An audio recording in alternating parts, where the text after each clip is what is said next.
They told you it was over. They told you this was the end of your story. But here's the truth: setbacks are not the end, they are the test. The question is, will you break or will you build?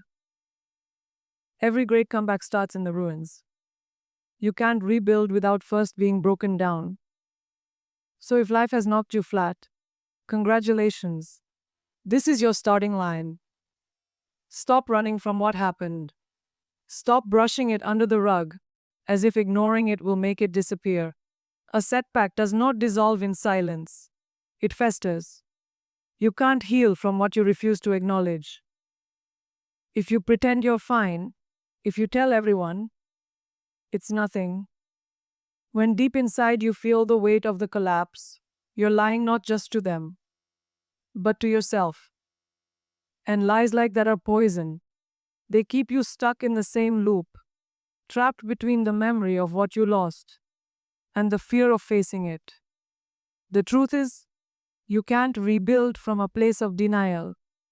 You have to stand in the middle of the wreckage and see every broken piece for what it is. Look at the fall.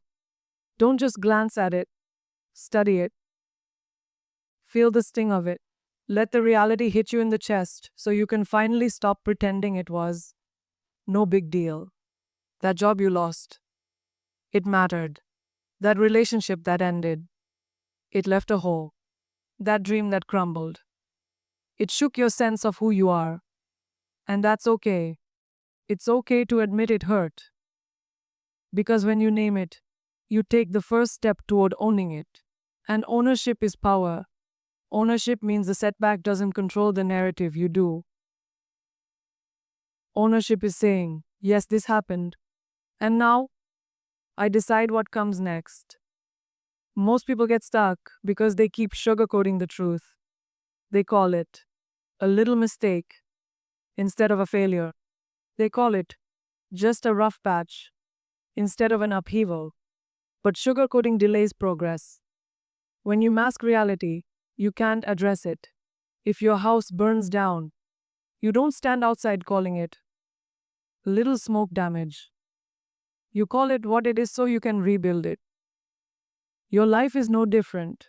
You have to face the ashes before you can lay the foundation for something new.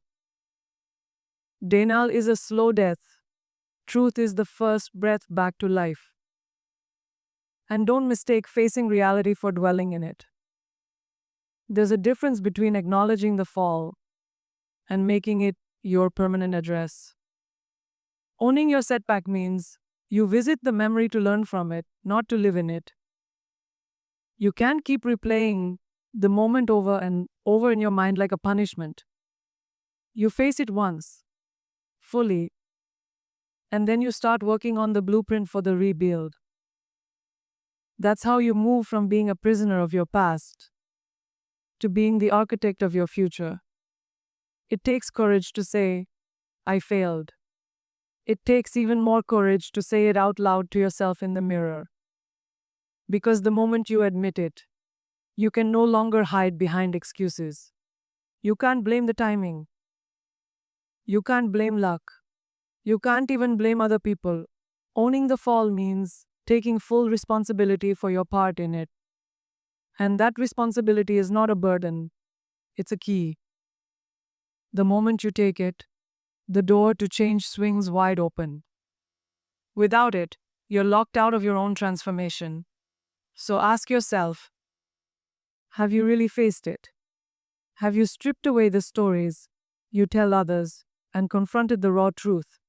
Or are you still wrapping your pain in layers of polite half truths because it's easier than feeling the weight of it? You can't build a skyscraper on a cracked foundation. And you can't build a stronger you on the shaky ground of denial. The sooner you stand in the ruins and look at them with unflinching honesty, the sooner you'll have something solid to build on. The fall happened. The ground gave way. And now you know exactly where you stand. That's the first, unshakable step toward your comeback. Every setback has two versions. The one the world tells, and the one you choose to tell yourself. The version you accept becomes the truth you live by. If you let the world write it for you, it will be a story of loss, failure, and defeat. They will define you by that moment you fell, not by what you did afterward. But when you take the pen into your own hands, the story shifts. You can turn the very same event into a moment of strength, a lesson, a turning point. This is the art of rewriting your story, changing the narrative not by erasing the past, but by reframing it so it fuels you instead of destroying you. The way you speak about your setback, out loud and in your own mind, is shaping your identity every single day. If you keep telling yourself, I'm the person who failed, that identity will guide your choices. You'll hesitate more, take fewer risks, and expect less of yourself. But if you choose to say, I'm the person who learned, you create a completely different future. Your language becomes a weapon against self doubt. Your story becomes a shield that protects you from the opinions of others. Words aren't just sounds, they're the building blocks of belief, and belief shapes reality. This isn't about lying to yourself or pretending it didn't hurt. It's about finding the meaning inside the pain. A setback doesn't have to be a scarlet letter, it can be a badge of honor. Every person who has ever achieved greatness has a chapter they could have ended on, but didn't. They made the conscious choice to take their worst moment and position it as the foundation for their next success. That's not luck. That's not magic. That's a decision to take control of the story and refuse to be cast as the victim. When you rewrite your story, you also reclaim your power from those who underestimated you.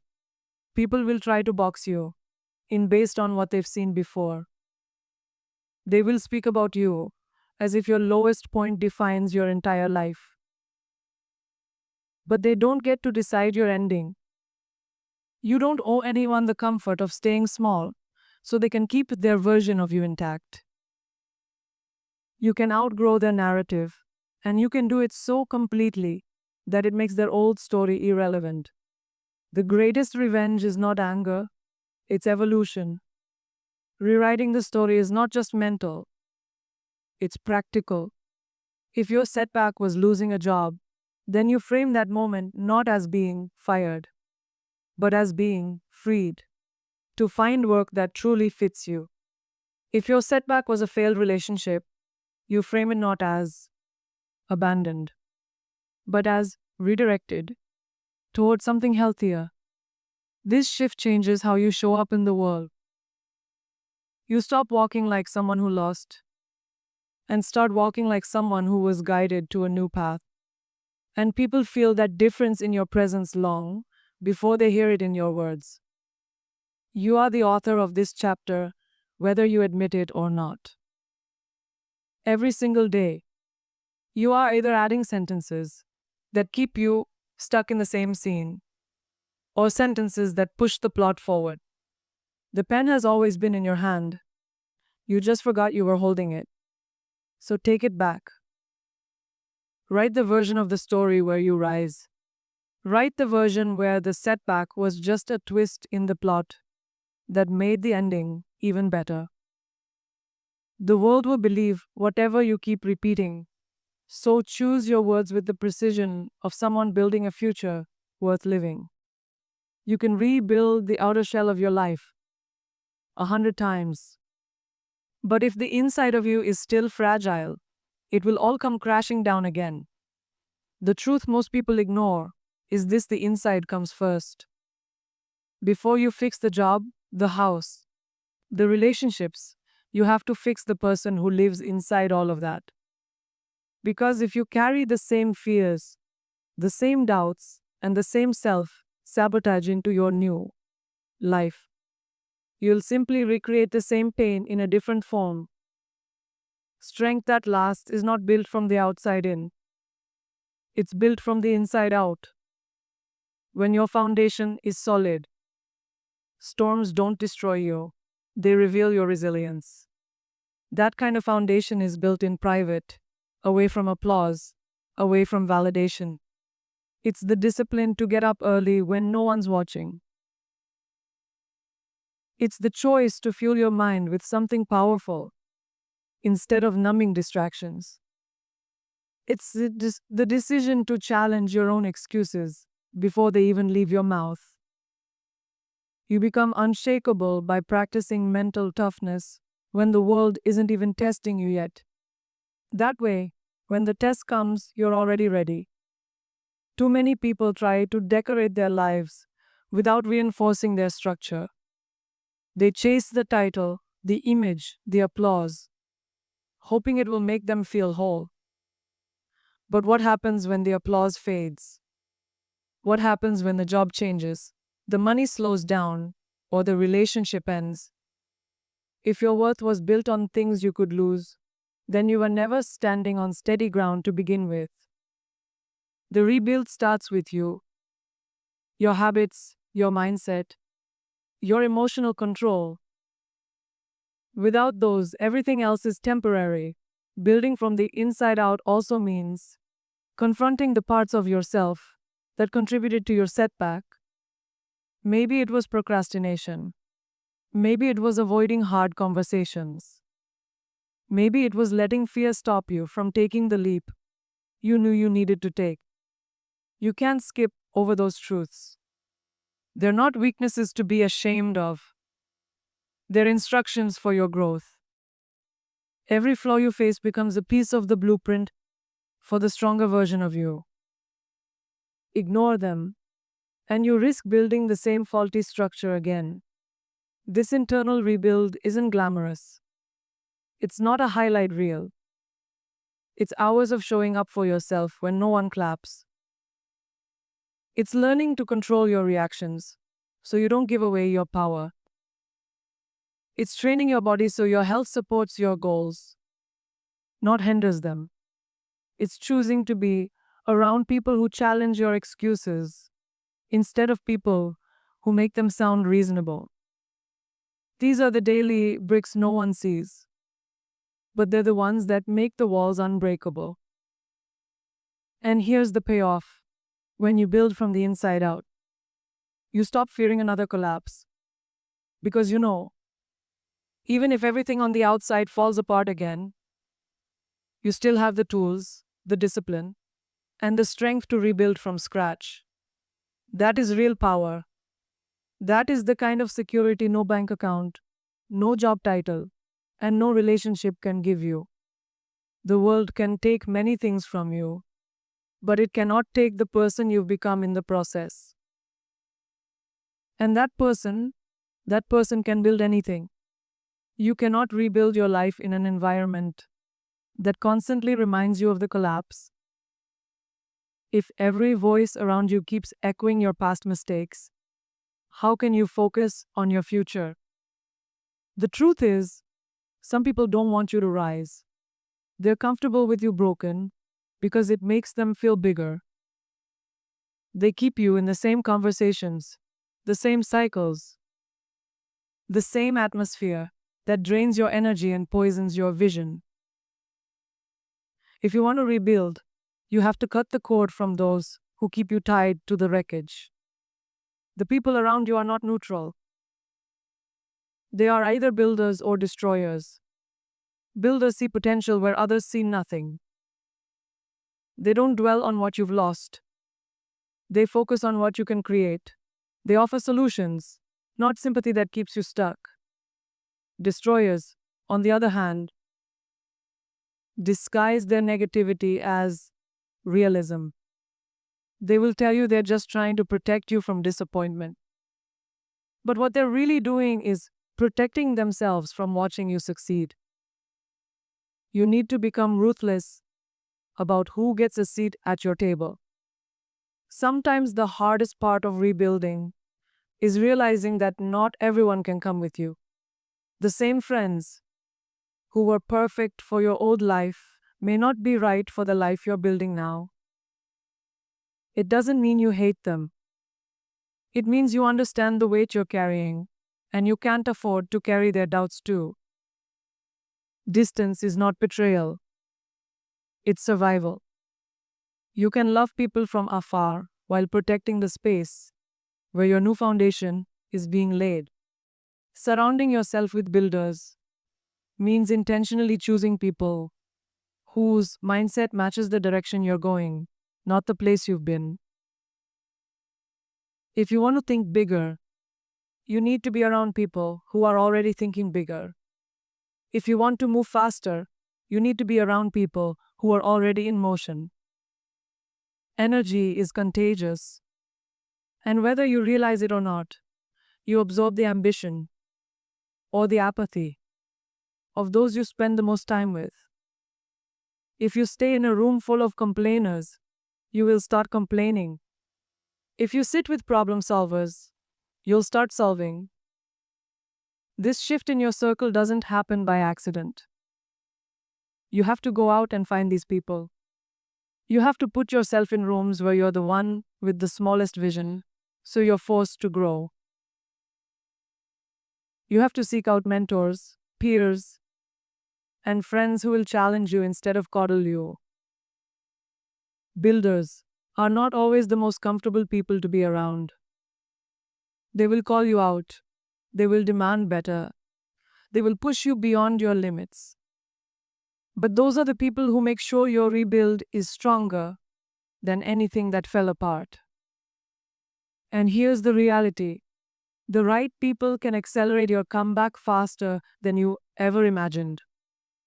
A single conversation with someone who believes, and you can wipe out months of self doubt. A single push from someone who refuses to let you quit can turn a breakdown into a breakthrough. The wrong environment will keep you questioning yourself. The right environment will make you forget you ever doubted in the first place. Protect your circle like your future depends on it. Because it does. Stop waiting for the perfect plan. Perfection is a trap, and it's how most people waste years of their lives without ever starting. You tell yourself you're preparing, but really, you're stalling. You convince yourself you need more clarity, more resources, more confidence. But those things only come after you start, not before. Every single success story you admire began with someone who wasn't fully ready, but moved anyway. They figured it out along the way. They stumbled, they adjusted, and they kept going. The rebuild doesn't require a flawless map, it requires motion. Action is the cure for fear. You can spend months overthinking, planning, and visualizing, but the moment you take a real step, even a small one, your brain shifts from what if to what's next. That's when momentum begins to build. Momentum is a force more powerful than motivation because it doesn't depend on how you feel. It carries you forward even on the days you don't feel like moving. But momentum only exists if you take that first step.